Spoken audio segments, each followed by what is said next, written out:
there's the strip there, and you're not looking up. Yeah, just, Oh my God. you're just watching the people in the front row there. Yeah, that would be. Sorry. It's like just looking for it's like when you picture your audience, that's the thing you That is didn't the want. thing, right? That's what you don't want to think of. Right. Or else you do, and this really is. So do you have any colleagues? I joke a lot, so you have to. Oh, no, look, I remember I had an 8th grade teacher, an English teacher, get so mad at me because I would kind of cross my legs and bounce my foot. And, Nervous Nelly. Yeah, yes. And one time he actually threw a trash can at me because it made him Oh my so mad. goodness gracious. I was a private boys school. Oh. We did all kinds of shit. Yeah. Oh, I can imagine. So you got a hot mic here. Yeah, we do have a hot mic. I know. I'm like, I wish you can't turn it on and off either. No, it's Okay. just there. It's so funny. It's like feels like old school. Yeah. Because I'm used to sitting like It's got theater mic. yeah. It'll hide my head. So yeah. you're gonna go. He's gonna do his deal, then you're gonna go. I'm sorry if I take up a little more time, but I No. wanted to. Here's the deal. I've been working on the stand I did presentation. not. I wasn't really. Brought you in last month. Well, and plus I wanted to have like a planning call or something. So I figured out what's the expectation. What are we going to talk about? Because it's a whole different angle. I'll talk about our planning. I mean, it's been kind of it's not been a smooth process, which it's not smooth for anybody, as we know. But Do you have any colleagues here? Anybody from Texas? yeah. So you're Austin. I'm Austin. Yeah. So yeah, you know Arrow very well. Yes. We're using Arrow. I've worked with Arrow from the very get-go. They've been with since the Since the beginning. pilot. Yeah. Right, and we just, it's like a start. No, you're sitting right next to Peter. That was by design. You're. I don't know. He laid out the cards.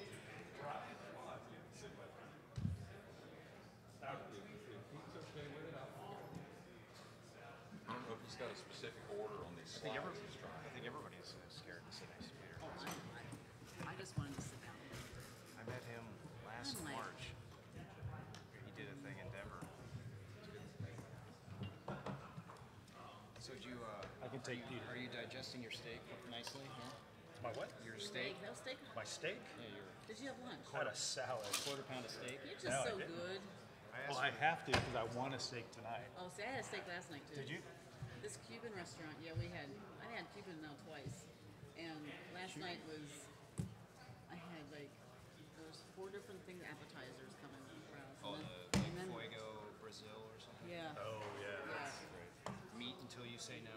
Well, it was shrimp, it was empanadas, it was like a croquette, Nice. I can't remember what was in the croquette, but it was crunchy outside. It had like nice sauce, and then they had some pineapple guacamole with not banana. Anyway, that was the chip. Plantains? Yeah, plantain is a chip. It was like one. Yeah, that's and then, Cuban. And then She went to did Cuba, not a I just say? Brazilian. Did I say Brazilian? No. You said Cuban, Oh, but okay. you said Brazil. Okay. Yeah, it was like Fuego de Brazil. Oh, yeah, yeah, like that's one of the those. meat. Yeah. Yes, and then entree was like a ribeye steak. Was what? A ribeye steak. It was with a bone in. Oh, honey, it was delicious. That's nice. So I'm just like, I think I've gone my best. It's all right. And lots of mojitos. Let me tell you one So I thing. mean, And you're still standing. oh yeah. You're a trooper. In this market over here on Monday, I got a Oh, Reading? pastrami The san- Reading terminal? Yeah, I got Yeah. a pastrami sandwich. It was like a quarter pound. It was unreal. I felt ridiculously awful after I ate that. It was worth every. I did that Sunday. There Well, I was, think there it's was a a famous Philly. sandwich There's a place. good Philly place right on the other side of the Marriott, I think, on that other block. He said it's the best Philly. Philly cheesesteaks. Was it Jim's? Because what's the, like my dad used to play up here with music when he was young, and he's like, I just remember those Philly cheesesteaks when they made it from ribeye. I mean, this is like, Right, that's what this place, it has to be the same. Well, the test is if they're using cheese whiz out of a can. You got to do the whiz, which I'm not a fan of. But Me that's either. no. the whiz, the cheese. That's whiz. the I don't want the staple cheese though. Yeah. You go to Jim's cheesesteak, it's the most All right, everybody famous sure? cheesesteak in the country. Okay, we're going to go ahead and get started in about 1 more minute, folks. Like, So I'm going to introduce, and I'll just go down and let everybody introduce themselves. Okay. You have cards in front of you. okay. Everybody's got, know who I I am. put Jim Lockwood in front of Sam.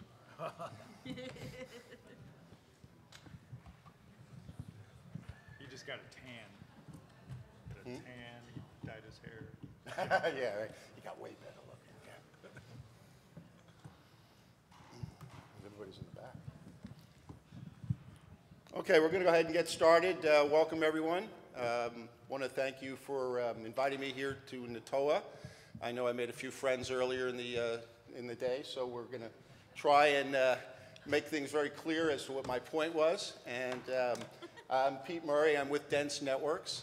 What we do is we consult and we help the facilitation of network technology solutions. So we work with cities, we work with associations, we work with engineering firms, and we study the ways that people are going about getting things done collaboratively and successfully. So that's what the spirit of which I've approached NATOA. I'm very, very encouraged and want to congratulate the team members that put together that model small cell deployment. I went through it with a fine-tooth comb, and I went through what the BDAC has currently, and I was basically feeling you guys are all much closer than what I was hearing from attorneys. So I think there's really a lot of room for optimism and a lot of room for growth. And I guess that's one of the big issues, right? We're seeing a tremendous growth in the cities. Same time, you all have to deal with a always-on expectation in your city. Sir, how does, sir, the clicker? There we go. Okay. So you're dealing with an always-on environment. So what we're going to do today is we're going to talk about how to deploy Agile infrastructure, cooperative ways to build a consensus between perhaps the utility company, the city, and private providers. So we'll go through a number of examples, but I'd like the panel to go ahead and introduce themselves as we get started. Sam? Sam Rodriguez with Aero Wireless Group. We have 3 entities within the Aero Wireless Group. We have Aero Smart Communities, Aero Engineering Solutions, and CityPole. I head up the Smart Communities part of the business that consults and facilitates with communities and carriers to help implement small cells in the most expedited fashion.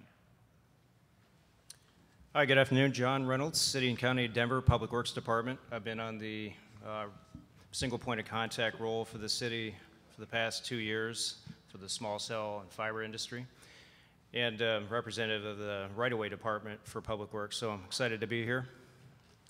Good afternoon. Hi, I'm Rondella Hawkins with the City of Austin. I'm Telecommunications and Regulatory Affairs Officer, and have been involved in our small cell deployment since day one, as far as the implementation of a pilot project as well as implementation of a program after our state legislation. Hi, good afternoon, everyone. I'm Brian Darr. I'm the founder of Mosaic. We track the wireless operators, the spectrum that they use, the infrastructure that's in place. 2 months ago, we became part of Ookla, the folks behind speedtest.net. So we're in the process right now of marrying up all that data with all of our mapping capabilities, which we'll be showcasing here in a couple of more months. Great. So again, you see we have a number of really good experts here on actual, what I like to say, rubber meets the road deployments. I have up here a slide about the Connected Cities Tour. As I mentioned, Dense Networks, we call ourselves really a social think tank, and we go around the country and put these events on, and we work with cities, academia, the integrators, the engineering, the carriers, product manufacturers, and we try to build consensus and understanding of best practices, technology architectures, and roadmaps for the next few years. We've never charged a city $1 for any advice we've offered them. We're just trying to facilitate the growth of the network technologies. So as part of that, in the last couple of years, we've worked with the Smart City Council. There we go. We're not having much success here. There we go. The Smart City Council and the Wireless Infrastructure Association have both been coming to our events and offering perspectives both from the city side and from the industry side. And what we're finding is a lot of collaboration, a lot of good stuff. We did an event in Denver recently, and John Reynolds spoke there. I got to know John and the model that he's put together, working with private entities as well as with the utility company there.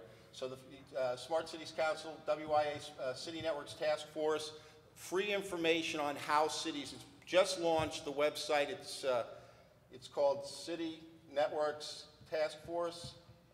Oops, we're going to let John go first. We'll give you more information on that, but John, why don't you go ahead and take us through your model for how Denver's. Please. Hi all again. I've been with you the entire week since Monday and have listened and been a part of most of the right-of-way design sessions. So I've actually had a chance over the few days here to try to custom tailor some of the information here. So it was more specific and give real life examples, kind of whet the appetite and allow for a more lively discussion. Because I feel you're here, you want specifics, and you want to know solutions for your own city. Now, I'm certainly not an expert, but I've represented the program in Denver, which was the first real penetration of the wireless and small cell markets for 600 miles in any direction. That's kind of the distance to the next major city from Denver. So we've had kind of a rare experience to be on our own for quite a while, maybe even the first year, trying to wrestle in the program. And because the industry came in to Denver asking a lot of questions because they had a set of regional contacts that were somewhat new themselves from the industry, we've been really solving problems along the way, and I can share some of those insights with you, I hope. The small cell and fiber management program, and so did that go backwards? I'm the Denver slides. Okay, there we go. Yeah. That was injected in there. There we go. Yeah. Wasn't familiar with the other one. So Denver, everybody's been quoting miles, so I just threw in a couple rough demographics for the size of Denver. If you've been out to DIA or landed in Denver to go skiing, it's kind of in the upper right corner of this map here.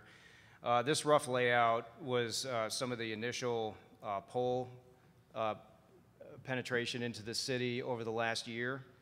And you see some of the green dots in there, that the exposure that we've had, actually poles that have been physically constructed, not just proposed. So in roll-up in 2017-18, the first 2 years of the program, we had approximately 450 new antenna of some form or fashion proposed in Denver. And surprisingly, what actually caught us off guard was the 2 million feet of fiber that came along with it. Now, we've had companies like Zayo and Level 3 and all kinds of existing fiber laid in Denver over the last 2 decades, but this was quite unprecedented. In fact, we were thinking maybe it was another 25% of the total fiber rollout just in the last 2 years. And this was complementary to just the small cell discussions we were having. Based on the roll-ups, there's almost a factor of 4 that we've seen in projections. Now, I saw some projections on Monday, and they were similar when the industry was explaining what's expected, what could be. And these figures are quite intimidating when we talk to our municipal leaders, and it's gaining more traction for us to create maybe even a new department function, which I'm excited to share with you. So 3,000 more antenna are expected in Denver, and maybe more with FirstNet. 9 million more feet of fiber optic conduit. I mean, we just keep hearing the terms tip of the spear. This is just the beginning. Well, from at least the numbers we've seen so far, it looks like it's absolutely true. So this is kind of testament to some of the hang-ups we're seeing with the industry. I mean, some of these were actually provided by our transportation and mobility group, who's very concerned about installing their own fiber conduit and managing the spaghetti bowl of spaces we have in the more congested areas. Couple examples of the polls, and this lower right one is interesting because everybody seems to forget, and I know somebody brought it up earlier this week, about all the other utilities in the right-of-way that we have to contend with. This one on the left, though, I mean, that's on a downtown street, old versus new, and it just shows that even when they're boring underground, that there's almost no way to get through there.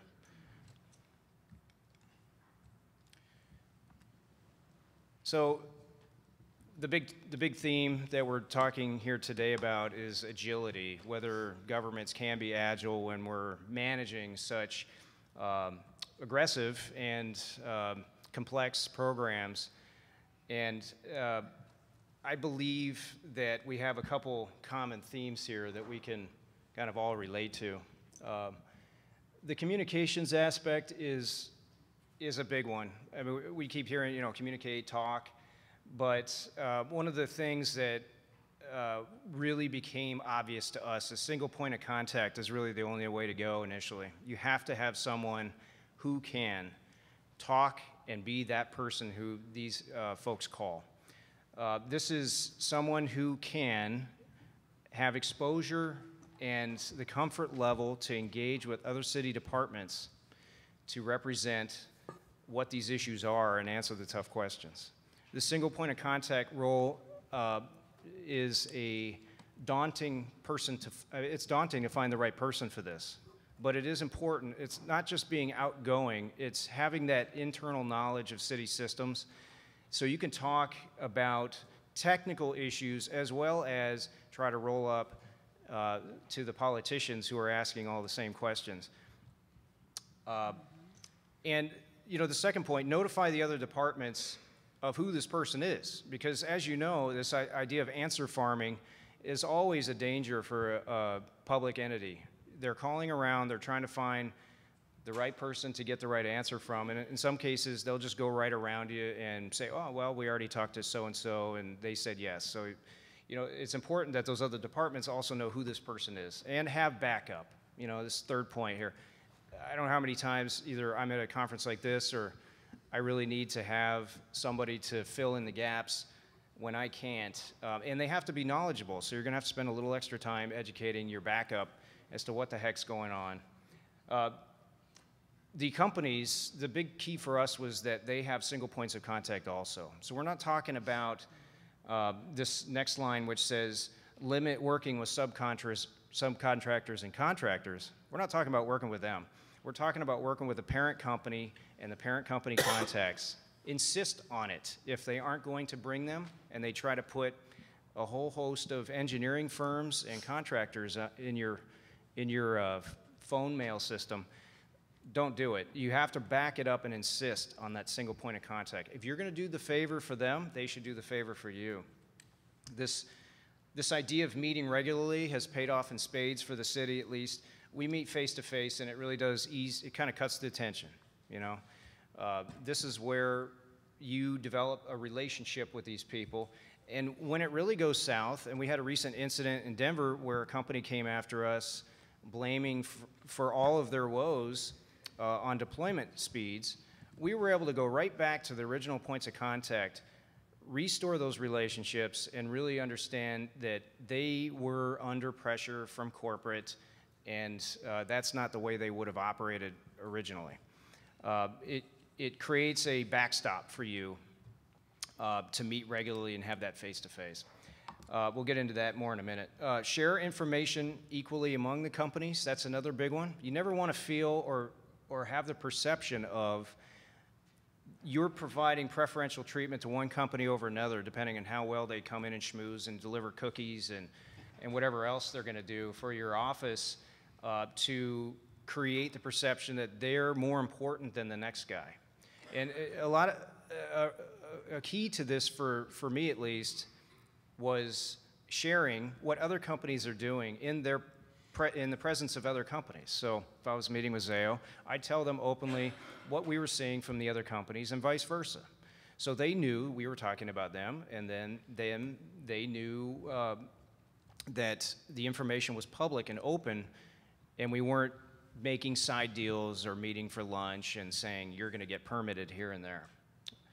The local membership groups, CCUA, the Colorado Communications Utility Alliance, has been a huge mechanism for us to share information to over 50 local Colorado municipalities all at the same time. So I, obviously, on the communications end, really recommend to use those and leverage those to actually have the communication compounded out to your neighbors. With the support of your local neighboring communities, you'll actually find that you have a lot more authority in the matters with dealing with the creating a consistent program for your town. The other towns will start to realize they can create the same program, and you start meshing up, all of a sudden now you're twice as powerful to send the same message back. Guidelines.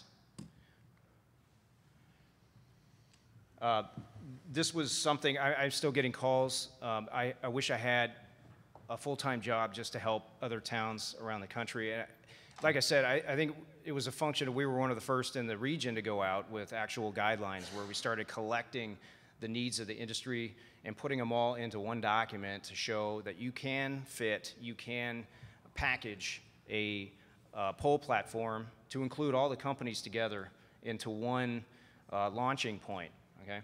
I recommend at least, even if the information is coming out piecemeal, put it together in some form of deliverable and get it out in units. As long as you're stable, make the communication. It doesn't have to be a full package guideline document, but get it out in small bits, maybe technical memorandums or something from your city engineer that says, here's what we expect for now, okay? This equipment size across all the companies has been huge, and not necessarily reacting to the largest need, but packaging together all of the various companies, maybe putting them all on a sheet where you see the dimensions, and then challenging the guys who are pushing the envelope, because they will push. They continue to push even to this day on new 5G technology size. They want bigger up above. They want bigger antennas. And the largest size isn't always going to be the case. I mean, I don't, how many times I worked with this next item here, use the pole manufacturers, calling the actual companies themselves who design these poles on behalf of their client and having them provide to us what the bare minimum platform was that they understood. And like, oh yeah, we think we can make that work. We can get you those 2 extra inches back to compress the antenna or reduce the footprint. This order of priority, when you're going out in the right-of-way, it's almost a cascading series of placement criteria that we ended up with, where if you can't do this, this is first. If you can't do that, then you do this. If you can't do that, you do this. And so it helps the companies to guide their placement in the way that they know you can approve. And then the capability of IoT is something that there is no standard right now. There's no mounting plate. There's no size or footprint for IoT. In fact, a lot of folks, they know what the gadget's supposed to do, but they don't know how it's supposed to actually mount or hook up yet. So don't fret too much about IoT capability other than think about the data connection. They can always drill a hole or mount something on the pole platform, but you're really wanting to spend your time worrying about fiber or a wireless data connection. And this embrace what good looks like for you is, you know, mentally, we have to keep coming back to that in Denver. We don't know. In fact, you go to other divisions, they don't know what good looks like. They don't know what they want sometimes. But you have to challenge your own people. What do you want if you were to consolidate fiber, create a better fiber plan? What do you want if this was to appear in front of your house, which inevitably it will be near? And be flexible. I mean, it's a mantra. Denver's, we're still kind of like this city of case by case, and so we always have to understand flexibility is king. And I keep joking because I'm just kicking off an update to these design guidelines that were published in April. And I said as soon as I published them, I knew I was going to have to update them. And so we're already in an update mode. So think about it. 5G is coming. We have to plan for updating our stuff. Here's some examples. These are deployments on either utility poles or up in the air on existing light poles. Kind of the one in the middle I took right around the corner here in downtown Philly on Tuesday. These are some examples of the deployments that are up in the air today. And this example on the right is what Denver's really trying to push for on a pole concept that the Comptech City Pole Company brought to us through the Verizon program, where equipment was embedded in the base on a structural base rather than being mounted to the side of the pole. It's especially a priority for the city of Denver because of the complexities with our utility provider. In Denver, we have a unique case where the utility provider demands a 200 amp meter for every metered service, and that includes every new pole service for small cell. That's a big meter. I mean, if you haven't seen them, they're way beyond a shoebox, and they take up a ton of real estate. We don't want that lashed onto the outside of every pole. So this was a big step for us to enclose the equipment, and it did provide enough space from a 16-inch base to a 22-inch base to put in at least 2 carriers equipment. This cantana on top and the external backpack, I provided those. The idea is to consolidate and shroud. Some of the solutions, I don't have to talk much about this slide, but it shows what we've come up with in Denver to begin dealing with the unique types of historic and one-off pole types. We're getting some traction with the utility provider, Xcel Energy, who owns quite a few of our streetlights. These 2 examples on the right are more new for us. You might recognize the one second from the right. That's the American Tower example that was on the table out there. I thought that was a great idea and something we haven't yet been able to skin yet, which was the idea of a pedestrian light. And we know it's low to the ground, right? We kept saying the wireless industry wants to be up high. But what if these worked at 10 to 11 foot heights? That's a great concept. We want them to come and do a pilot in Denver. The one on the far right is a conceal fab solution that we've heard about lately, where you can fit up to 3 carriers, a street light, and a EV charging station in the base. So when we're looking at this one on the right, we're thinking, how can these be put into an advanced plan mode into new build projects? We could actually strategically plan those every 2 to 3 blocks to have 3 carriers embedded, plus some other solutions. Mapping. This is something that Brian at the end here is going to talk about as well.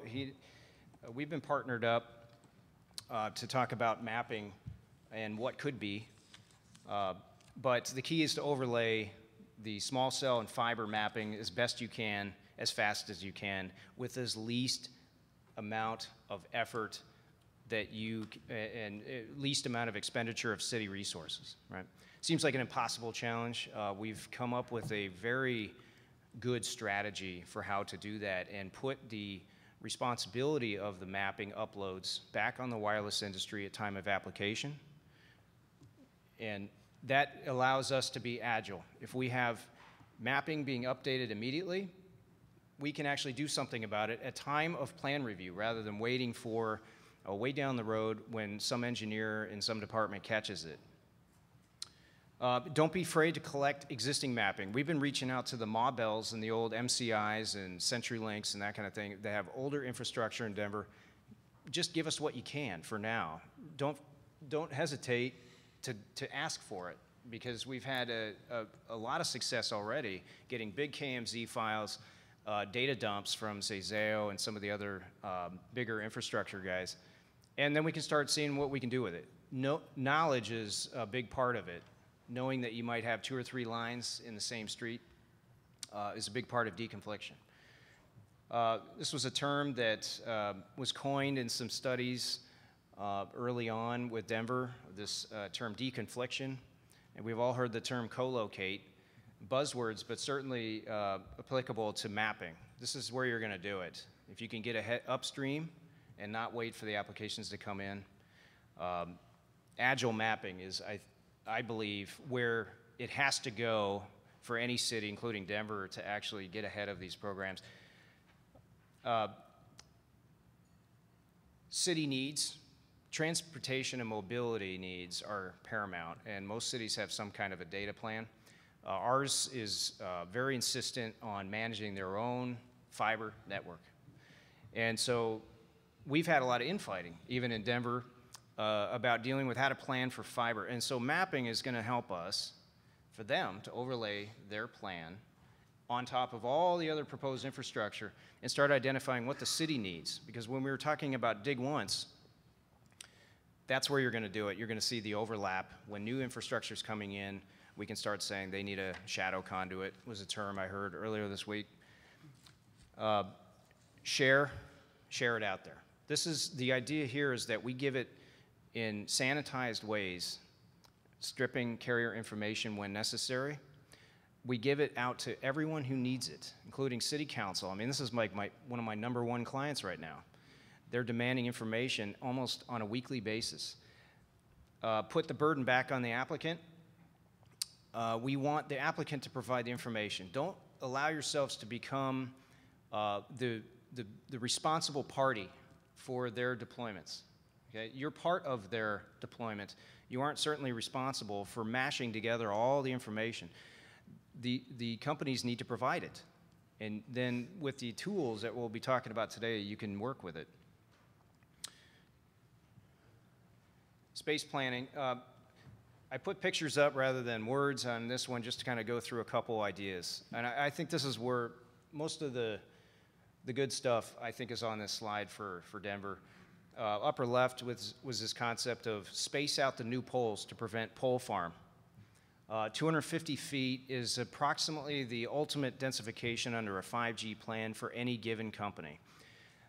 So for now, this isn't the permanent solution. There's been a lot of concern about spacing of poles and antenna. But for now, Denver feels very comfortable that there can be reasonable densification if you have new poles, okay, mind you, not co-location and not mounting to existing poles. This is if there are new poles being stabbed in the ground, that they be spaced no closer than 250 feet from themselves. Okay, this is carrier independent. And for now, this seems like a good way to prevent the aggressive overlapping that could happen right out of the gate. We fully intend on revisiting whether that's practical as they start getting super densified, but for now, I think it's reasonable to keep the new poles and start driving towards co-location, which is really where you want to be, using existing infrastructure. The lower left here is a foundation that we designed as part of our design guidelines, which was somewhat universal. This foundation could be put in advance on new street builds, okay? And with an adapter plate that you see on top there, you can actually put on a standard city street light until such time as a wireless industry wants to deploy there. But gee whiz, we already have a foundation ready for you to drop and swap. You can just unbolt the street light, put it back in city storage, and put up your small cell hybrid pole. It already has the fiber data ports coming in and pre-wired, pre-conduit. Those are the kind of innovations. Without going so far as to actually install the infrastructure and become a neutral host yourselves, how about we just put in the base so we don't have to tear up the new road as soon as it's been built, right? 2 into 1, it's kind of self-explanatory. That question came up on Monday. How realistic is it to put 2 companies into one? We're seeing it's becoming more and more quite realistic. The companies, depending on who they are, play nice together. Some companies need more vertical space. So at the worst, I think what you're going to see is height demand. You're going to need more height. I've heard as 6 feet between some carriers' equipment was the word 6 months ago. But it can be done. We know it can be done. And if you give them enough space for equipment in the base and up above in the antenna, you can make it work. In the middle, power delivery is a real big thing that we've started stumbling across with our power company. And I'll just give you the good stuff right out of the gate. I mean, the best concept we've come up with is centralized power delivery per block. So imagine an existing residential street with streetlights. Those circuits aren't designed to handle the new equipment. So the first guy in to put up a small cell deployment needs to run new power supply at a much higher delivery amperage to that pole. At least that's the way it works in Denver. They require 200 amp triplex service, okay? So they're gonna bring in a new undergrounded power feed. Why not leverage that with a power pedestal that you can then tie off of to connect the other users on that same block? Those types of innovations. And then dig once. It's a buzzword and it's becoming more formalized. We're excited about how to do that. The city's tried desperately for years, but never really come up with a great dig once policy. We feel that if we can identify the overlaps and give the guys a chance to talk to each other as the host, we can actually start making some of those connections with mapping. Permitting. We know fiber and power are coming. Why not think about it in advance? Actually, we got caught with our pants down, literally, with permits that were coming in for small cell and associated fiber coming in within months after starting to talk to us on small cell. We started getting fiber applications, 30 to 40,000 foot applications at the same time. If we had thought ahead, we would have bundled some of those together so they were associated and could track together all the way through construction permitting, which we've begun doing. Companies, we like to joke, but they move really, really quick. They want answers, they want to know what to do, and then they go away. They might go away for months while they're generating plans. It's a behavior that you can stay on top of, little pulse checks. Hey, how's it going? Are you going to submit 5 applications with 100,000 feet of fiber and 40 poles all at the same time? Or can you stagger them? Can you push them out a couple per week, and your permit administrators, the ones actually processing these, you really do have to get to know these people. I mean, I have a host that are some of the best technicians that you can imagine in Denver, but everybody gets flustered when they have no idea what's coming in to their system for application. Get them in the know and become good friends with your permit administrators. Take them out to lunch, train them, give them the heads up that, hey, we're expecting to be shelled here. You need to be ready. Let's think ahead. And then it'll pay off in spades down the road. They'll know you're behind them, and you're not just talking the talk with the carriers, and all of a sudden they're getting just blasted on their end. Processing. Bundle if you can. We allow 10 poles per application. It's completely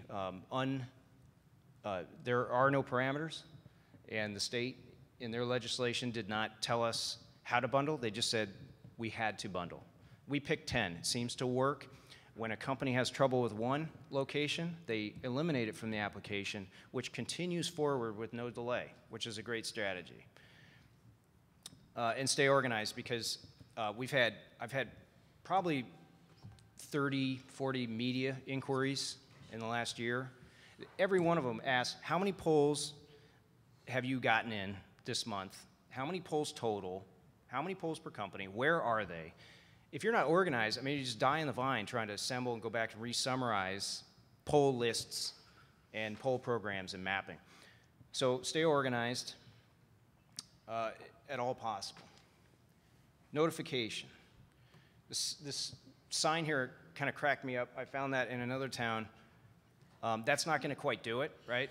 Because it depends, which direction the sign's, and then if it rains, that's sign's going to not be there. But our big thing is, no matter how good the guidelines are, nobody's going to be happy with a new pole in front of their house. I know that I would probably be just as concerned as the next guy if one was proposed in front of my property. And it's coming through. I have an email. I was going to read it, but from my council member who's been especially vigilant, that my colleagues are still concerned about the programs. And this is a year in, and we're still getting it day to day. Nobody's going to be happy. So to get ahead of it, my recommendation is to create a form letter that your city can live with, that is up front, give it to your council, say this is how we notify, this is how the applicant is required to notify the adjacent owner when there's a pole coming in. And gee whiz, that applicant has a chance to say something about it. Now, they might not be able to say no or deny it officially because, hey, we are the authority in the right-of-way, but they got to be notified. Because the number one complaint we've had over the past 2 years is I didn't hear about these poles, right? All of a sudden, I got a pole in front of my house. Notify your HOAs, special districts. If you don't have a way of finding out who they are, put it back on the applicant, but do it because those guys are the ones that represent a high-density residential building with 200 owners who all didn't hear about the pole going up in front of their building. And have a simple appeal process, and I stress simple because it can't be I mean, just have them send an email to you, which you can then forward on to your executive director. But have a way that they feel like they can appeal formally the location, beyond just talking to the company. And the attitude. I mean, we're all in the same boat, but I like to say that, you know, Denver's tried desperately to challenge the industry, and we're still trying every day to provide some solutions. The multi-carrier, we want information, and it's exhausting repetition. So I still haven't yet skinned how to regularly ask for information. I had a big call over the holidays for all things, like tell me a little bit more how I can update my flyer that tells everyone in Denver what you're doing on your behalf. And I didn't get a whole lot of response. So if you have a good solution, I'd love to hear about it, but keep challenging the industry to give you the information you demand that you need to do your job. Because when you're having to put it all together in a presentation yourself, that just is never felt right to me. Bring solutions and pilots. I do know, and from experience, the industry is very eager to show off what they're doing. So new poles, pick a spot, find a good spot out of the way, or maybe even a spot that they'd never usually get into if they were on their own. We have a great example of that in downtown Denver. It's right in the core of our municipal district, right across from the courthouse. Nobody wants a pole there. But we figured, why not, let's pilot a location there where we can cram 2 to 3 users in there and save multiple other poles in the area. We're getting good traction. Those types of ideas, they're going to be very willing to come out and pay for, put up a pole, hook it up, test it.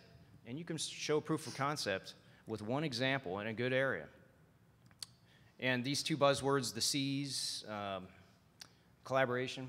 I know, Peter, you brought that up earlier, so I made sure to You're a role model for collaboration. focus on that. It's without the interface with the companies, with the single point of contact, that just can't happen. The co-location is something the city of Denver has had a highest priority on. We're pushing the industry to use existing pole locations. And once we get all this solved with how we want the poles to look, we're now starting to have that good discussion about how IoT can come into our town. And so that's the exciting new territory that we're going in now. We have good poles, we have a good platform, we have good infrastructure. Now we can build and add the IoT and the ornaments. So appreciate you listening. I hope that kind of whetted the appetite for the rest of the session. John. Thanks, John. Certainly a very thorough overview of how to get into the details. As I said, Dense Networks is going around the country and working with different cities. And from what we've seen, the Denver model is one of the most thorough. And what happens when you start that collaboration and you put standards in place that the carriers and the investors, if you would, can understand, is then you get growth. And the I-70 corridor is going to be one of the first live, long-range autonomous vehicle test beds. They've got a community called Peña Station that's Stan, why don't you touch on Pena Station and how that's evolving? Yeah, so Pena Station is kind of fronted by Panasonic and the City of Denver transportation groups. There's a few individuals kind of that sponsor that program. We've been privileged to insert our product in that City Now platform, and it's actually great. It's all about innovation. It's all about teamwork. It's actually facilitated by Panasonic, but they leverage their partners, that being IoT vendors, infrastructure vendors, solution developers. So it's kind of a think tank in a central location that fosters innovation. So it's actually really neat to see. It's actually bringing in carriers, bringing in clients to develop and leverage innovation and IoT, smart city, long-range view. So it's actually really neat, and have a lot of think tank and individuals kind of contributing into that solution. Rondella, Austin has a very strong smart city program. How important is this infrastructure to enabling the initiatives you're undertaking with smart cities? Well, certainly mobility and transportation is, I think, at the top of the list. We are, and we're interested in R&D and partnering with whether it be universities, or we're looking at the National Science Foundation, the Power Grant for it's actually exploring the 5G technologies. So, I mean, we've identified applications, whether it be from clean energy, transportation, mobility, and so we're currently in the small cell, deployment, working with the providers for our mobility corridor projects. We are working with the providers and letting them know, so we can partner and they can work at installing their systems in those areas. Do you look at like a one dig or type of policies you've been put in place? What type of, how do you find, enabling this infrastructure, working with the carriers and the other ecosystem partners? How do you help facilitate that? So we've been working on small cell deployment implementation. I think it was since 2016 where we worked on a pilot project in the downtown Austin area, because that was the area of demand, all the festivals that we host, and so we implemented the pilot, and then we have the state legislation that passed, and so we are still in the process. We're actually looking at our policies and procedures, and we're meeting with carriers on a regular basis, getting feedback from them, what their experience is working with our permitting process. So we are front and center looking at working with the carriers on improving their applications. So a lot of it's the communication and collaboration, and we are in the process of updating and working on design guidelines for some infrastructure like new node poles and small cell traffic signal poles and some street light poles. So we're working in concert, just trying to get ahead. I think we've learned a lot. I mean, it's been one of a challenging process as far as just getting all the different city departments together and getting working with the carriers and the providers. But we're making headway, and should get those. Having like a manual that you can actually, a playbook that you can hand over to the providers for helping know what we're expecting. And John mentioned the single point of contact from the carriers and the different providers.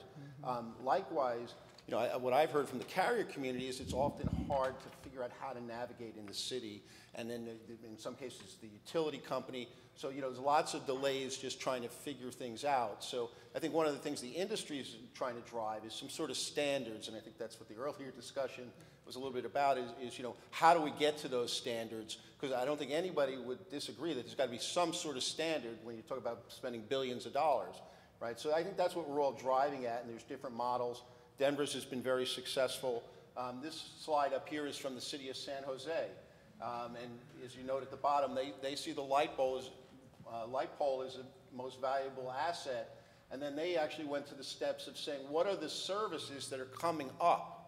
How do we look at what we see coming down the pike in the next 1, 3, 5 years, and what does that mean to the pole? And then what type of poles might we need to put in place to accommodate demand in terms of, as John is doing, you know, in advance. You're getting ahead of the curve as opposed to the tsunami blasting you, because it's coming and it's going to happen, right? So your company, Brian, does really deep dive, maps and infrastructure. I still refer to you as Mosaic, but it's UCLA, right? Who wants their city to be, you know, rated as the most network capable, right? Well, I just did an event in Minneapolis, and this slide came from the CIO of Minneapolis. He led his presentation right off the bat with showing how proud he was of the network infrastructure in his city, right? So, Brian, you want to talk about how you guys go about what you do? I think you had a couple of slides. I do. I've got a couple of slides when you get to them, but there's something I haven't heard yet that I think is worth mentioning.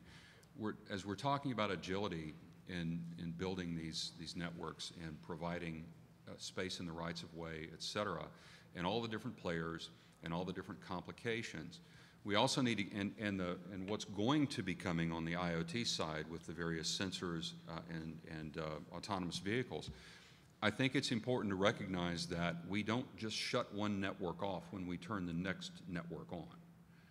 You've got 2G networks still in place here in the US today, although some have been turned off. You certainly have 3G networks being operated by all the operators in addition to their 4G LTE. These 3G networks cannot just be turned off because there's a lot of already machine-to-machine communications taking place right now. And as we see 5G roll out, it's not going to replace the devices that are being put in the right-of-way today. It is going to be in addition to what is being put in the right-of-way today for some period of time until that generation can eventually go dark.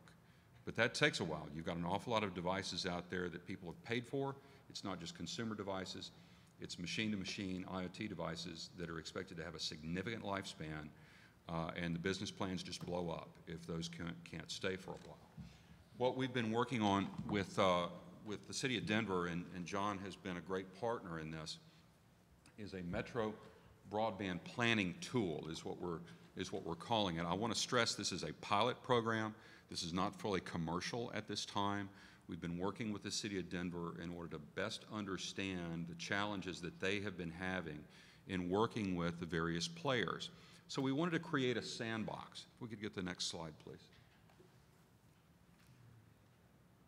So the point of this is to expedite the deployment of small cells and 5G wireless networks, maintain a common platform for all participants, standardize the data flows and the types of data that we're taking in, and then providing that visibility to the municipal engineers. And you have to also protect the proprietary data of the players in the industry who do not want to show their hand, show their cards to their competitors. How do you go about doing this? It's very complicated. And cities, of course, are challenged with having rules in place about open data and the public's right to know, when you may be talking about something that's been proposed that hasn't even been really decided upon yet. So how do we contend with that issue, with these various issues? All right, if we could go to the next slide, please. So this prototype that we've developed actually allows us to anonymize what the proposed sites that the carriers have placed in. And you also see the darker lines on the map here that show the fiber players that have provided their data. And the very light gray spots that you see is, John, how many poles is that? I know you've got a number. Just shy of 60,000. All right, 60,000 poles, most of which belong to Excel. Just light poles, yeah. And so associated with each of those very light gray dots is the information that the city of Denver had available on each pole, height, material, et cetera, in order to determine, as they're looking for locations, potential suitability for a particular type of site.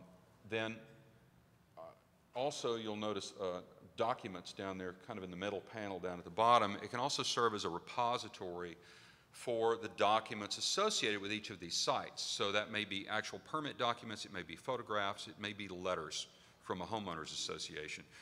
Anything that is associated with this will be able to be placed into this. And so we're working on final touches over the next few months to try and get this nailed down. But it's important to recognize as well that although your municipality has got a defined boundary for which you are responsible, and you've got neighbors, other municipalities that may be nearby, that also have their areas of responsibility, these operators, and I don't care if it's a wireless operator or a fiber operator, or a fiber provider, and then you've got the engineering companies, they don't operate only within your boundary. And the way that they keep their data is typically much more on a regional level. When Zayo provided their fiber for us to roll into this, we got everything from like Fort Greeley all the way down to either Colorado Springs or Pueblo, Colorado Springs, and all of the others around the city of Denver, like Arvada and Centennial and so forth. I think this is a really interesting point that cities, if they get together and work together within their region, can leverage.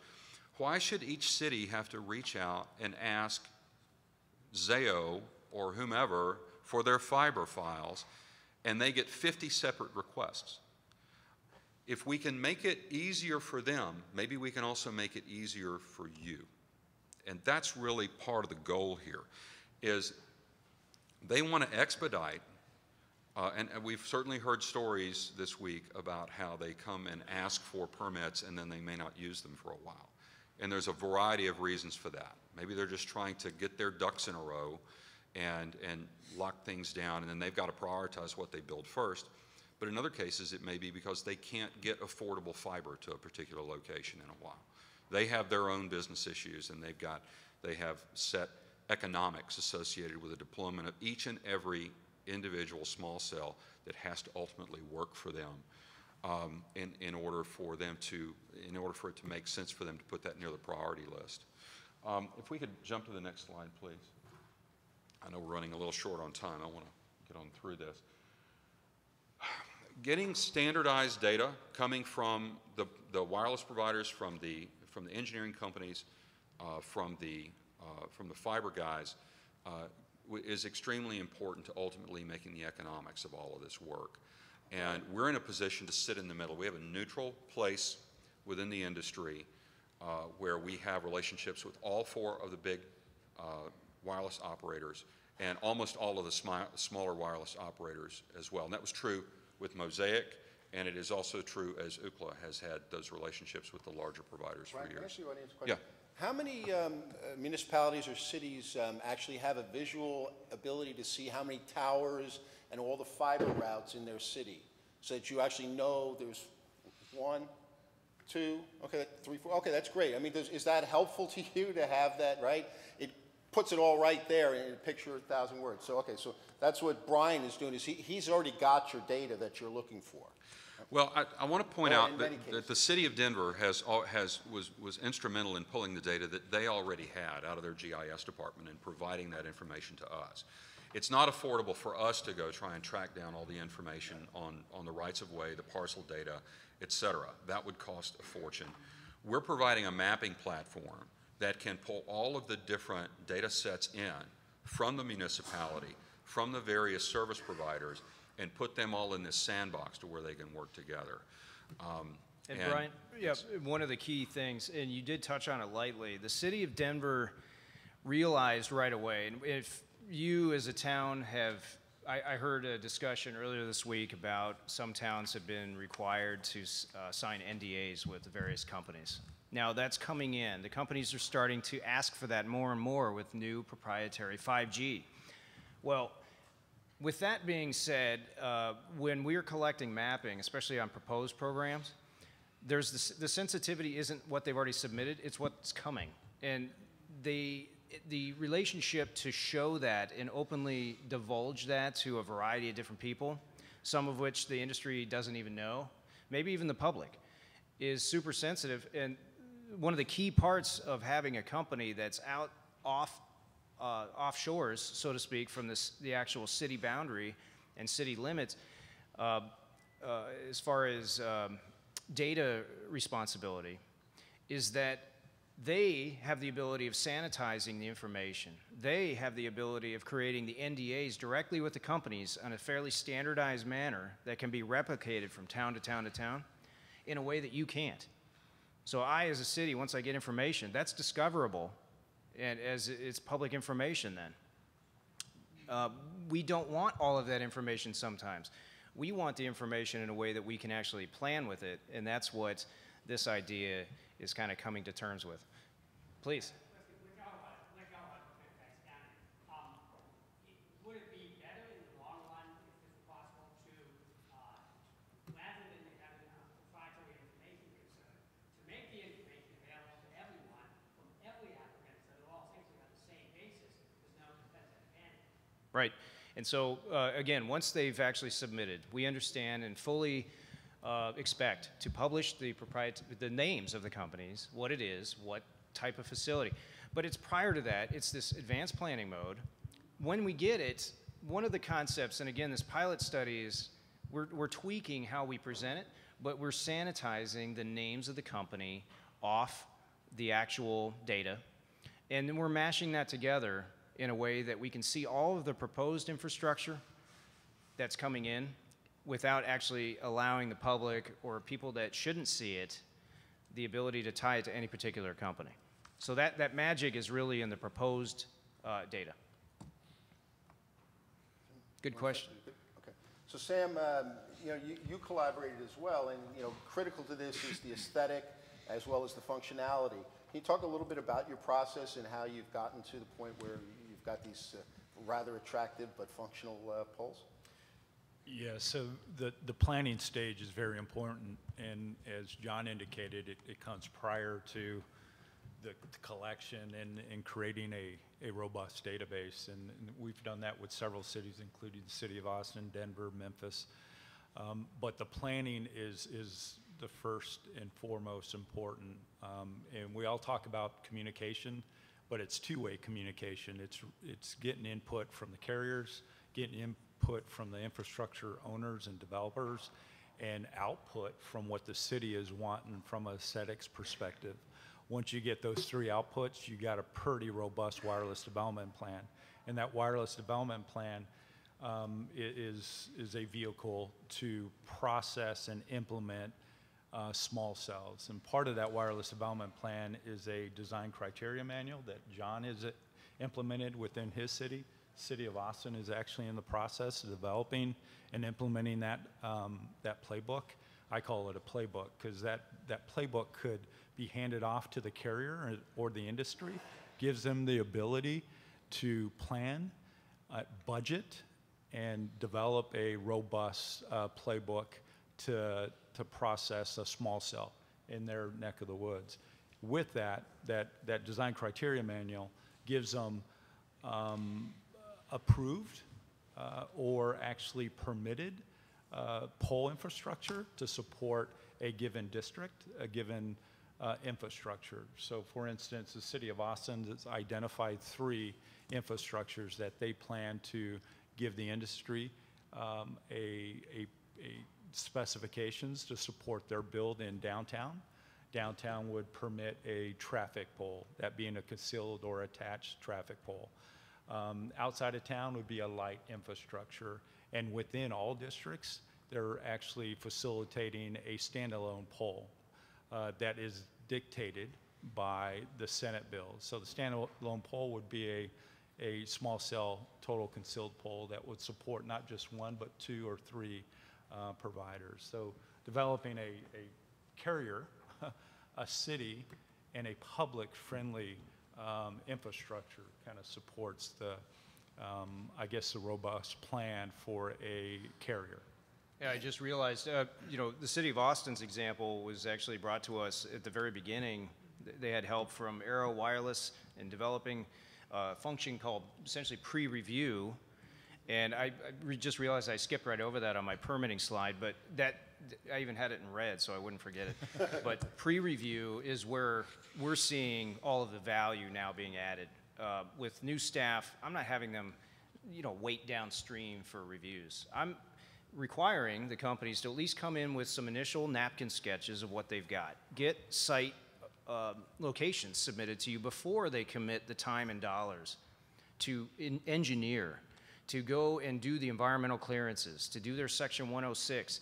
The companies are spending sometimes, I've heard, up to $50,000 a site, at least that's what one company quoted, just to get to the point of submitting plans.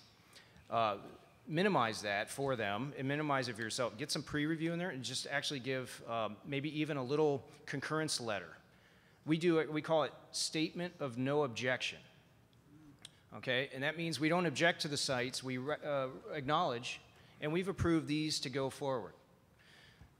Pre-review, that's a big one. And I appreciate the Austin example has always been a good model for that. So, Rondella, in your environment now, right, it used to be a pole was a street pole, right, and you had a light, but now we've got everything from IoT applications like gunshot detection, cameras. How are you managing through all of that in the weather, and not just only the poles, but now you've got different levels of street furniture, right? In this example, I have actually waste bins, where one is a solar-powered waste bin and the other is actually a container for communications gear, right? And that pole is attached to the waste bin. Some are doing benches, right? Any sort of street furniture strategy, agile infrastructure? Well, actually, at this point, in the pilot, we didn't have any street furniture. But since we started this, there's been a lot of innovation, I think, in the equipment and in the street furniture. I know we're looking at like San Antonio. They're using the trash can to house the equipment. But in Austin, we have it's our great streets. It's a design district. It has been a lot of millions of dollars and a lot of time as far as designing our streets to make them pedestrian friendly. And we've got, specified, benches and trash cans. And so aesthetics is really important. And so that adds to the layer of challenges. But we are working with our urban design folks to identify some of those like new furniture that will fit into our downtown. Okay. That's a couple blocks from you. Yeah. See them on the street. Yeah. Oh yeah. Yeah, benches and flag cans. Oh, okay. Yeah. I'd like to see that. Yeah, I think it's a just to add, Peter, the one item, part of the trial downtown, city of Austin was implementing a small cell or integrating a small cell on existing traffic poles. So we did have some street furniture as far as a shroud, a lower shroud. Not too sure if you have a picture of that, but a lower shroud that encompasses the carrier equipment. And then we have an upper shroud that supports a cantena or antenna. The emphasis was to support the existing Great Streets design and planning emphasis on total concealment. So you have wireless, you can see it, but it's all concealed from a standpoint of hiding the wires, hiding the lower equipment, integrating the disconnect, the meters, and so forth and so on. So. Yeah, so again, I just want to point out again, there's a resource available. It's called the City Networks Task Force. We're doing a series of webinars. Actually, a couple of folks on the panel are on our September webinar. We actually just did one with some folks actually that were referenced in the previous panel. And then in October, we're really doing a deep dive on what 5G and smart city means. And it doesn't mean it's going to be there tomorrow, despite the headlines. Okay, so there's some experts there to talk to that. We do a series of events I talked to earlier. The Smart City Council. Has anybody participated in a Smart City Council event? That's where I got my first looks at Orlando, Philly. I've done studies of a number of cities and the way they're going about it. So, please use this resource. There'll be a series of events, as I said. Questions? Folks, I know you need resources. The lady right back here.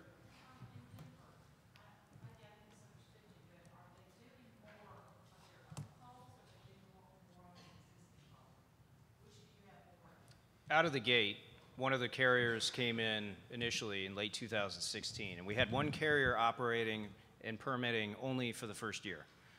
That carrier did not have the ability to co-locate on the existing poles in Denver. because that required a separate agreement with the energy provider who owns those poles.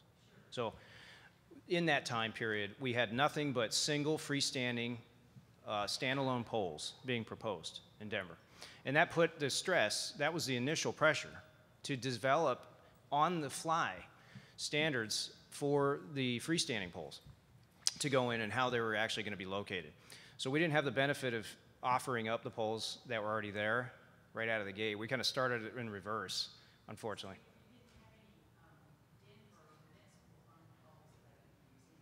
Right. Denver owns, we have a very tricky situation in Denver where we don't own a lot of our own pole infrastructure. And it's unfortunate. We're working towards maybe that. But even signal poles, we only own about 5%.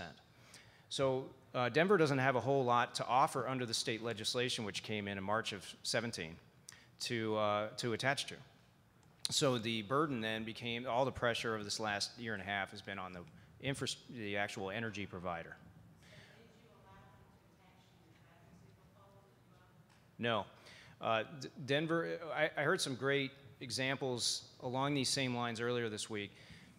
There seems to be a general consensus, especially amongst those who manage the traffic and safety equipment, that those be reserved for those purposes to avoid potential conflict.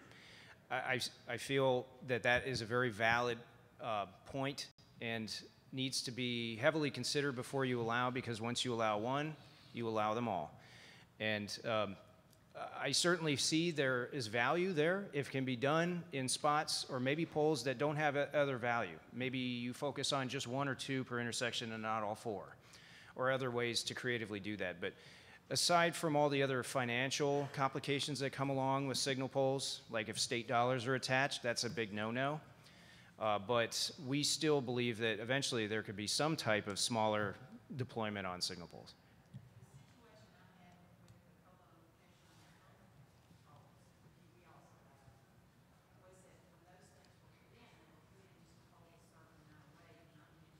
Right.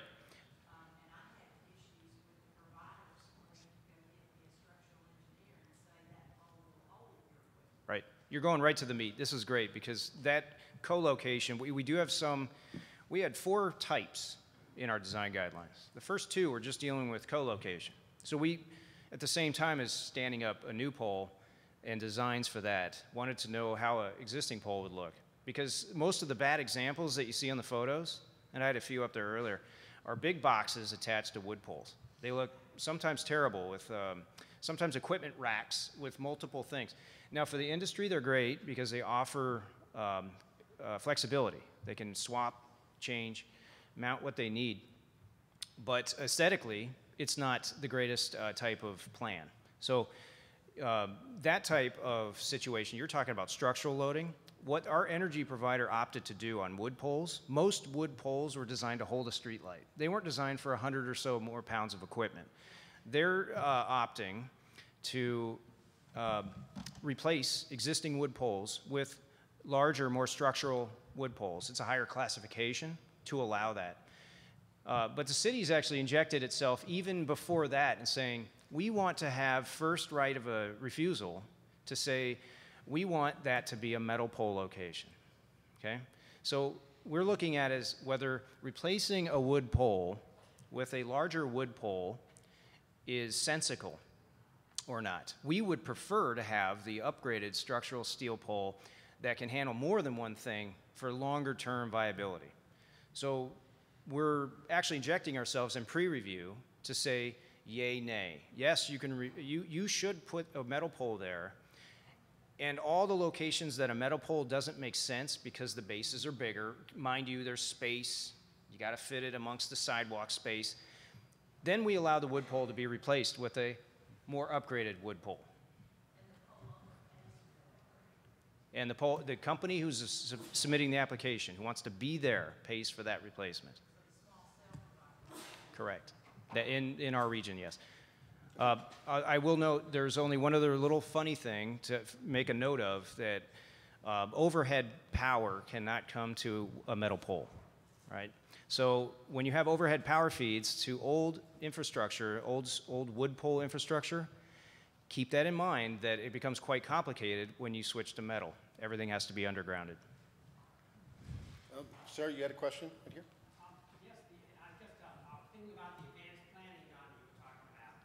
It sounds to me, see if I'm getting the idea that whenever anything is being, any construction being done, whenever new poles is being put in, if you would build in this standing foundation, pre-build in advance. If any construction is done, build in locations ahead of time for future wireless, things like that. That kind of planning.